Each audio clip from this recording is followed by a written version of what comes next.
இனிய வணக்கம்.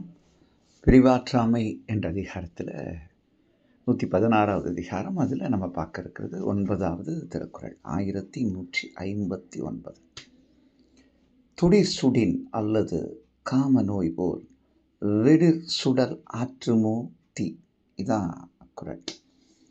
ரொம்ப எளிமையான ஒரு சான்றினை நம் முன்ன வைக்கிறார். என்னென்னா, நெருப்பு கற்றை, ஃப்ளேம்னு சொல்லலாம், ஃபயர்னு சொல்லலாம், நெருப்பு இருக்கிறது. அந்த நெருப்பை நாம் போய் தொட்டாலொழிய நமக்கு அது சுடுவதில்லை. தொட்டால் சுடும் இல்லையா? அதுபோல் அனுபவம் பட்டால் தான் தெரியும். அப்படியே பட்டால் அனுபவம். அது மாதிரி வாழ்க்கையில் துன்பங்கள் படும் பொழுது நமக்கு அனுபவம் தெரியும். இப்போ இங்கே சுடும், போய் தொடணும். அது சும்மா அது பாட்டி இருந்தால் அது ஒன்றும் நமக்கு எந்த தீங்கும் செய்யாது. தீய தொடணும். தீயவை தீய பயத்தலால் தீயவை தீயினும் வஞ்சப்படும் 202 வள்ளுவர் சொல்வார். அப்போ தீயவை தொட்டால் சுடும். ஆனால் வள்ளுவர் கொஞ்சம் வித்தியாசமாக இங்கே என்ன சொல்கிறாரு, அது தொட்டால் தான் ஏன் சுடும். ஆனால் காதல் பிரிவு இல்லையா, இந்த பிரிவு, இந்த ஆற்றாமை, தள்ளி இருக்கிறான். இப்போ அவன் கிட்ட இல்லை, தள்ளி இருக்கிறான். இந்த பிரிவு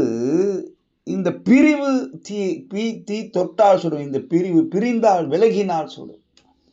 அது நெருங்கினால் சுடும். இது அகன்றால் சுடும். அது தொட்டால் தான் சுடும், இது தொடாவிட்டாலும் சுடும். இது பிரிவு. இது உள்ளத்தினுடைய அந்த வெண்மை, அந்த நெருப்பு. அந்த நெருப்பு தொடும் நெருப்பு வேறு. இது விந்தையான நெருப்பு.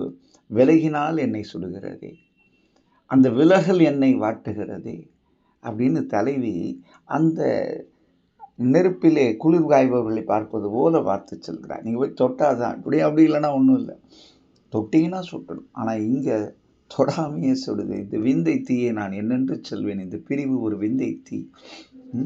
அந்த தீ போய் தொடும் பொழுது சுடுகிறது. இது நான் இப்பொழுது அவனிடம் பிரிவில் இருக்கிறேன், இப்பொழுது இது என்னை சுட்டு கொண்டு இருக்கிறது. அந்த தீயை விட தீ தெரிந்து சுடும். இது விலகினால் சுடும், இது அணுகினால் சுடும், இது அகன்றால் சுடும் என்று அந்த உதாரணத்தை, சான்றினை வைத்து மிக அழகான அந்த பிரிவாற்றாமையில் இருப்பவர்களை கேட்கும் பொழுது அதை அவர்கள் உணர்ந்து கொள்வார்கள் இல்லையா? மனித உணர்வுகள் கிட்டத்தட்ட எல்லாருக்கும் ஒரே மாதிரி தான் இருக்கும் இல்லையா?